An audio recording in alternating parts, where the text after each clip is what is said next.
صاحب جانے سے پہلے ہم نے ذکر کیا آن لائن ٹریڈنگ کا، آن لائن بزنس کا، آن لائن ارننگ کا، تینوں میں ڈفرینس کیا ہے؟ اور سب سے پہلے یہ بتا دیں کہ بہت سارے علماء کی رائے یہ ہے کہ آن لائن ٹریڈنگ کرنی ہی نہیں چاہیے اور اسلام میں اس کی کوئی گنجائش نہیں ہے۔ کیوں گنجائش نہیں ہے؟ حرام ہے تو کیوں حرام ہے، حلال ہے تو کیوں حلال ہے؟ دیکھیے، آن لائن ارننگ کی جب ہم بات کرتے ہیں نا، تو آن لائن ارننگ کے اندر تو بہت ساری ایسی چیزیں ہیں کہ جس کو ہم حرام تو نہیں کہہ سکتے، نہ علماء کرام کہتے ہیں، اس کی ایک ریزن ہے۔ اصل میں بہت ساری چیزیں مکس ہو جاتی ہیں۔ اچھا، بہت سارے بچے آج کل آن لائن کام کرتے ہیں جس کے اندر وہ اپنا کوئی ٹیلنٹ، جس کے اندر کوئی کانٹینٹ رائٹنگ کرتا ہے، کوئی گرافکس کا کام کرتا ہے، کوئی ویب ڈیولپمنٹ کرتا ہے، تو وہ اپنا ذہن استعمال کرتے ہیں، اپنا ٹیلنٹ، اپنی ڈگری استعمال کر کے آن لائن ارننگ کر رہے ہیں، تو یہ غلط نہیں ہو سکتی۔ آن لائن ٹریڈنگ کچھ مختلف ہے۔ آن لائن ٹریڈنگ میں پیسہ کہاں لگا رہا ہوں یہ مجھے نہیں معلوم، ٹھیک ہے، اور اس کے اوپر جو پروفٹ آ رہا ہے وہ مجھے کس ذریعے سے آ رہا ہے یہ معلوم نہیں۔ میں نے اگر لیٹ سے اس میں 1 لاکھ روپے انویسٹ کر دیا، آگے جس کمپنی کے ساتھ میں نے انویسٹ کیا ہے، جس طرح ہم بات کرتے ہیں بٹ کوائن ہو گیا یا کرپٹو کرنسی کی، ہم ڈیٹیل میں آگے چل کے بات کریں گے، یا بہت سارے ایسے جہاں پر ہم نے پیسہ تو انویسٹ کر دیا لیکن ہمیں یہ معلوم نہیں ہے کہ آیا انہوں نے کس جگہ پہ انویسٹ کیا۔ اچھا، ہم انٹرنیشنلی بات کرتے ہیں، مغرب کی کسی کمپنی میں آپ نے انویسٹ کیا اور انہوں نے اگر کسی کسینو میں پیسے لگا دیے، انہوں نے کسی شراب خانے کے اوپر پیسے لگائے، وہاں سے وہ پروفٹ آ رہا ہے اور ایونچولی وہ والا پروفٹ آپ تک آ رہا ہے، ٹھیک ہے۔ تو ہمیں یہ دیکھنا ہوگا کہ آپ کا جو سورس آف انکم ہے، کیا آپ کو اس کے بارے میں معلوم ہے؟ اگر میں جس طرح آن لائن ارننگ کی بات کر رہا ہوں، تو جو آن لائن کام کرتے ہیں بہت سارے لوگ، جس طرح بھی ہم نے کچھ دیر پہلے آپ نے ایک سوال بھی پوچھا تھا کہ کچھ لوگ، کچھ خواتین گھر میں بیٹھ کے کوئی کیک بنا رہی ہیں، کوئی گھر میں کپڑے اسٹچ کر رہی ہیں، کوئی گھر میں تو یہ بھی تو آن لائن ارننگ ہے نا، کہ وہ ہم نے اپنے انسٹا کے پیج بنا رکھے ہیں، آن لائن سوشل میڈیا ہے، تو وہ ارننگ جو کر رہے ہیں محنت سے کام، ایگزیکٹلی یہ بات ہے، ہاتھ سے محنت کی۔ دوسرا ہے ذہنی محنت۔ اگر آپ کوئی ویب سائٹ بنا رہے ہیں یا اگر آپ کو گرافکس کر رہے ہیں یا کوئی کسی کے لیے کانٹینٹ رائٹنگ کر رہے ہیں کسی ادارے کے لیے، اس کے اوپر آپ کو پیسے ملتے ہیں، تو آپ اپنا ذہن استعمال کر رہے ہیں، اللہ نے آپ کو شعور دیا، اللہ نے آپ کو لکھنے کی طاقت دی ہے، تو آپ آرٹیکل لکھ رہے ہیں، آپ بلاگز لکھ رہے ہیں، تو اس کے اوپر آپ کو جو پیسے ہیں وہ حرام نہیں ہو سکتے۔ ایک پوائنٹ اور ہے اس میں، آن لائن ارننگ کچھ اس طرح سے بھی ہوتی ہے کہ آپ کو بتا دیا جاتا ہے کہ آپ نے ہمارے یہ پیجز لائک کرنے ہیں، ان کو اتنا شیئر کرنے ہیں، اور جتنا آپ شیئر کریں گے، جتنا لائک کریں گے، اس حساب سے آپ کو ایک کمیشن ملے گا۔ اب ہمیں نہیں پتا کہ وہ انفارمیشن جو ہم سپریڈ کر رہے ہیں معاشرے میں وہ ٹھیک ہے یا غلط ہے، جو پروڈکٹ ہم جس کی پبلسٹی کر رہے ہیں کیا وہ واقعی ٹھیک ہے، فائدہ مند ہے یا غلط ہے، تو اس پہ پھر کیا ہے؟ دیکھیے، سرکار دو عالم صلی اللہ تعالیٰ علیہ وآلہ وسلم نے بہت واضح ارشاد فرما رکھا ہے، جس کا مفہوم ہے کہ سب سے بڑا جھوٹ یہ ہے جو بغیر تصدیق کے آگے بڑھا دیا جائے، ٹھیک ہے، اور یہ اپنے آپ میں پورے ایک مکمل ضابطہ آ گیا آپ کے سامنے کہ جب مجھے یہ کہا جا رہا ہے کہ 10 لوگوں کو شیئر کریں یا اس کے صرف لائک کریں یا ٹک کرتے جائیں تو آپ کتنے پیسے بنتے رہیں گے، تو میری عقل تو دنگ رہ جاتی ہے، کم از کم میرا فہم ہے وہ نہیں مانتا اس بات کو کہ جس چیز میں میری محنت ہی نہیں، آپ کے پیسہ حلال وہ ہوتا ہے جس کے اوپر آپ محنت کرتے ہیں، جس کے اوپر آپ کی کوئی مشقت ہوتی ہے، خواہ وہ آپ کے ہاتھ کی مشقت ہو یا آپ کے ذہن کی مشقت ہو۔ تو یہاں جو میرے ذہن نے مشقت ہی نہیں کی، میں نے صرف اپنے ہاتھ کی جو ہے وہ انگلیوں سے اس کو بار بار دبا کر اس سے پیسے ارن کیے ہیں، تو میں تو اس کو جائز نہیں سمجھتا ذاتی حیثیت میں بھی۔ علماء کرام اس کے اوپر جو فتوے دیتے ہیں وہ یقیناً دین کی روشنی میں اور شریعت کی روشنی میں دیتے ہیں۔ جس طرح یہ بھی تو دیکھنا ہوگا نا کہ ہم جس چیز کو شیئر کر رہے ہیں اس کا فائدہ کس کو پہنچ رہا ہے۔ جیسے میں نے پہلے کہا کہ ایک چیز ایسی ہے جو غلط چیز ہے، میں نے 10 لوگوں کو شیئر تو کر دیں، میرے اکاؤنٹ میں تو پیسے اس کے آ گئے، لیکن جن لوگوں کو میں نے شیئر کی وہ آگے گناہ جاریہ بھی تو ہوتا ہے نا، جیسے صدقہ جاریہ ہوتا ہے، تو گناہ جاری ممکن ہے کہ وہ چیز ایسی ہے کہ جس کا فائدہ اس فرم کو پہنچ رہا ہے کہ جو ہمارے دین میں جائز نہیں ہے، یا ہمارا دین اس بزنس کی اجازت نہیں دیتا جو پروان چڑھ رہا ہے اس پیسے سے۔ تو اس لیے ہمیں بہت محتاط ہونے کی ضرورت ہے کہ شارٹ کٹس نہ ڈھونڈیں، رزق حلال عین عبادت ہے، اللہ نے اس کے اندر بڑی برکت رکھی ہے۔ سر اس نقطے پہ مفتی صاحب آپ کو بھی شامل گفتگو کر لیں۔ ایک تو یہ بتا دیجئے کہ کمیشن بیس کوئی بھی ایسا کام جس سے معاشرے کا نقصان ہو رہا ہے وہ حرام کے زمرے میں آتا ہے، یہ بتا دیں۔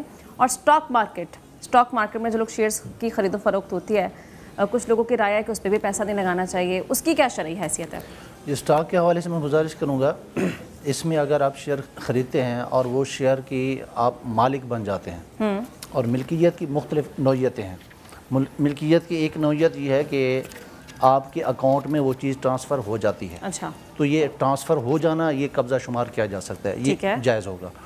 دوسرا طریقہ یہ ہے کہ آپ کے اکاؤنٹ میں وہ چیز ٹرانسفر نہیں ہوتی ہے اور آپ سر متصور ہوتے ہیں، تصور کیا جاتا ہے جناب آپ اس کے مالک ہیں، زبانی کلام، یہ چیز ناجائز ہے، ایشورٹی نہیں ہے آپ کو، ٹھیک ہے، اس لیے کہ اس میں دھوکہ ہے کسی بھی جگہ پر آپ جو۔ اور پہلا سوال آپ نے دوبارہ دہرائیے اسے۔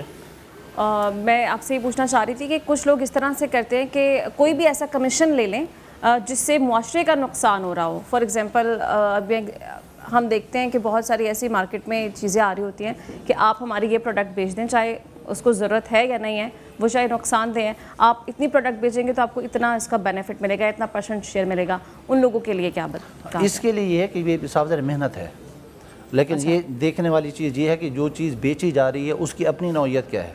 ٹھیک ہے، وہ معاشرے کے لیے سہولت ہے تو خیر کی سہولت ہے یا شر کی سہولت ہے. سو اگر وہ چیز اچھی ہے اور بیچنے والا اس کے اوپر محنت کرتا ہے تو ٹھیک ہے، اور اگر وہ چیز ہی بیسک غلط ہے اور معاشرے کے لیے وہ نقصان دہ ہے تو ایسی چیز سے بچنا جو ہے وہ بہتر ہے اور ایسی چیز درست نہیں ہوگی. ٹھیک ہو گیا. سر ڈاکٹر صاحب آپ کو بھی ایک دفعہ شامل گفتگو کر لیں. ڈاکٹر صاحب ہم بات کر رہے تھے نفسیات کے حوالے سے. سب سے پہلے تو جنیرکلی یہ بھی بتا دیجئے کہ کیونکہ ماہ رمضان کا مہینہ ہے، روزہ ہمیں نفسیاتی طور پر بھی کیسے مضبوط کر رہا ہے؟ جسمانی روحانی طور پہ تو ہماری مضبوطی کا سبب بن رہا ہے، نفسیاتی طور پر ہمیں روزہ کس حد تک سپورٹ فراہم کرتا ہے؟ جی روزہ اور رمضان مبارک کا مہینہ بالکل ذہنی طور پہ انسانوں کو مضبوط کر رہا ہے. ہماری ذہنی صحت اس سے نو ڈاؤٹ امپروو ہو رہی ہے. اس میں یہ چیز ہم نے دیکھنی ہے کہ ذہنی صحت کیوں خراب کیوں ہوتی ہے. عام طور پہ ذہنی صحت ہمارے حالات و واقعات اور معاملات کی وجہ سے خراب ہوتی ہے کہ کسی نے کیا سوچا، اس کے ساتھ کیا معاملات ہوئے، اس کے بعد اس نے کس طرح سے ریئیکٹ کیا، وہ شخصیتی طور پہ کتنا مضبوط تھا، کیا زندگی کی سٹریسز کو، پریشانیوں کو وہ ہینڈل کر سکا یا نہیں کر سکا. اب روزہ سب سے زیادہ ہماری ذہنی صحت کو اس طرح سے اچھی طور پہ متاثر کرتا ہے کہ روزہ ایک ڈسپلن ہے کہ مجھے بھوک بھی لگی ہے لیکن پھر بھی یہ میری عبادت کا حصہ ہے کہ میں نے برداشت کرنا ہے. اب جب ہم یہ برداشت کرنا سیکھتے ہیں تو ہم دنیا کے جو معاملات ہیں، اگر کوئی غصہ ہو گیا، کسی نے کچھ برا کر دیا، کوئی مجھے زندگی کی ٹینشن سختیاں آ گئی تو اس کو بھی میں نے برداشت کرنا ہے. اس کے بعد پھر جو جتنے بھی ذہنی و نفسیاتی مسئلے ہیں جیسے ڈپریشن وغیرہ، یہ ہمارے خیالات سے ہوتے ہیں، حالات اور پھر ہمارے خیالات کہ میں نے کیا سوچا. اگر آپ روزہ رکھتے ہیں، روزے کے مہینے میں جیسے ہم عبادات کرتے ہیں تو یہ ہمارے خیالات کو بالکل ٹھیک ٹھاک رکھتا ہے. ہم اللہ پہ توکل کرنا سیکھتے ہیں، ہم سمجھتے ہیں، وہ تو ہر مسلمان ہی ویسے بھی سمجھتا ہے کہ اللہ تعالیٰ میرے جو ساری مصیبتوں ہیں ان کا حل کرنے والا ہے. لیکن روزوں میں یہ چیز ہماری ذرا نمایاں ہو جاتی ہے، عبادات وغیرہ ہماری زیادہ ہو جاتی ہیں، ہم اس ہستی کے قریب، اپنے خالق حقیقی کے جو قریب زیادہ ہو جاتے ہیں، اکیلے نہیں ہم ہوتے. اور دیکھیں کہ جتنے بھی ہمارے ذہنی و نفسیاتی مسئلے ہیں وہ اس کی سب سے بڑی وجہ اکیلا پن ہے، تنہائی ہے. آج کل انسان جو دین سے دور ہو گیا ہے وہ تنہا ہو گیا ہے، وہ سارے لوگوں میں ہے، سوشل میڈیا کا دور ہے، انٹریکشن ہے. سب بتائیے گا تنہا ہونا یا اکیلے پن کا شکار ہونا کیا برائی ہے؟ کوئی نہیں، برائی نہیں. دیکھیں تنہا ہونا برائی نہیں ہے. ایک ہے تنہائی پسند ہونا، اس میں کوئی بری بات نہیں ہے. ایک ہے کہ تنہا ہونا، لونلینس ہونا کہ میرے پاس کوئی بات کرنے کوئی نہیں ہے، میرا سکھ دکھ بانٹنے کوئی نہیں ہے، میں تنہا محسوس کر رہا ہوں. روزے میں انسان تنہا نہیں ہوتا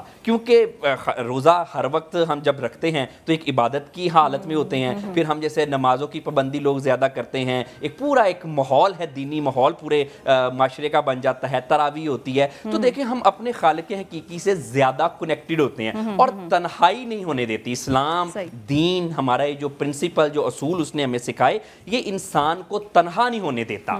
کچھ لوگ کہتے ہیں دنیا دار کہ بہرحال کچھ یہ ہم پہ بندشیں ہیں، لیکن یہ جو بندشیں ہیں یہ بہت اچھی ہیں. ان بندشوں سے اگر آپ کی ذہنی و جسمانی صحت کے لیے بہت ضروری ہیں. یہ آزادی ہے، ان بندشوں میں آزادی ہے. تو اس چیز کو ذرا سمجھیں کہ تنہائی سب سے زیادہ پرابلمیٹک ہے، وہ مسئلہ کرتی ہے.